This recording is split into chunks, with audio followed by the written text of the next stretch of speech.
toutes les images qui sont là sont le produit de conversation avec les journalistes. Sans les journalistes, un dessinateur, il est rien. De conversation et de compréhension de l'actualité. Oui. Si on ne comprend pas, on ne peut pas faire un bon dessin. Ah voilà, il faut tout comprendre. Ah oui, oui, oui. C'est pour ça que je viens à la réunion tous les jours à 3h30 avec tous les chefs de service et tous les rédacteurs en chef, parce que ils me disent des choses, je pose même des questions, parce que des fois, je pige rien, sur l'euro, par exemple. Je me fais répéter des trucs, voilà. Tiens, un dessin gentil sur Chirac. Il n'y en a pas beaucoup, mais enfin bon, c'était quand il avait fait le veto contre l'intervention des Américains en Irak. Bon, bah, si vous voulez, j'essaie de ne pas m'installer dans le côté toujours critique, c'est la droite qui est au pouvoir, donc je vais... Non, moi, il y a des tas de situations où je me dis, bah, oui, c'est la droite qui est au pouvoir, mais je suis assez d'accord. Par exemple, j'aimais pas Sarko, mais par exemple, la loi sur la burqa, moi, j'étais d'accord. Et c'est drôle parce que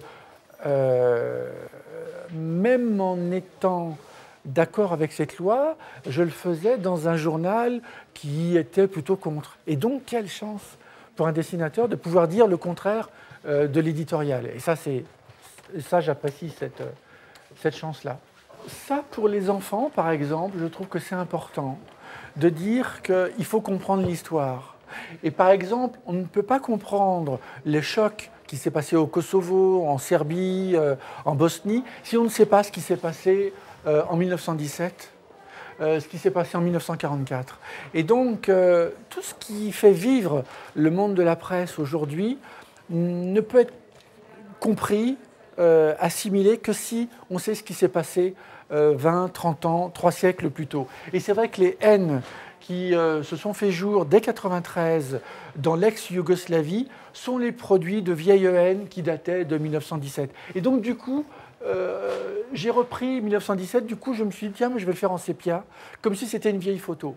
Le plus facile pour un dessinateur, c'est la politique française, faire un petit Hollande, faire sa compagne en train de tweeter, ça c'est facile. C'est même presque un peu trop fastoche, si vous voulez.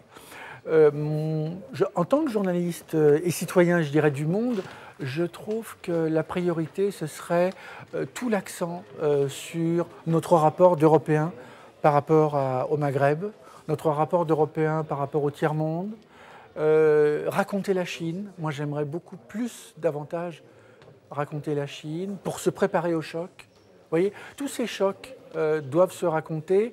Et le dessin, c'est finalement... le rôle d'une sorte de passeur qui essaye de dire, bah voilà, moi j'ai écouté les journalistes, c'est eux qui me donnent la substantifique moelle, et puis après je m'adresse à des lecteurs et puis je leur dis, bah voilà, en gros c'est ce qu'ils m'ont raconté et c'est ce qui me paraît moi prioritaire. Et Pompidou ne téléphonait pas pour me faire disparaître du journal, alors que Sarkozy m'a envoyé des motards. Il a même demandé, il a même convoqué Éric Fotorino à l'Élysée pour dire mais qu'est-ce que c'est que ces dessins? Je veux dire, Pompidou, il n'a rien dit, Giscard, il n'a rien dit, Mitterrand, ça dépendait des jours, mais ça va. Vous voyez?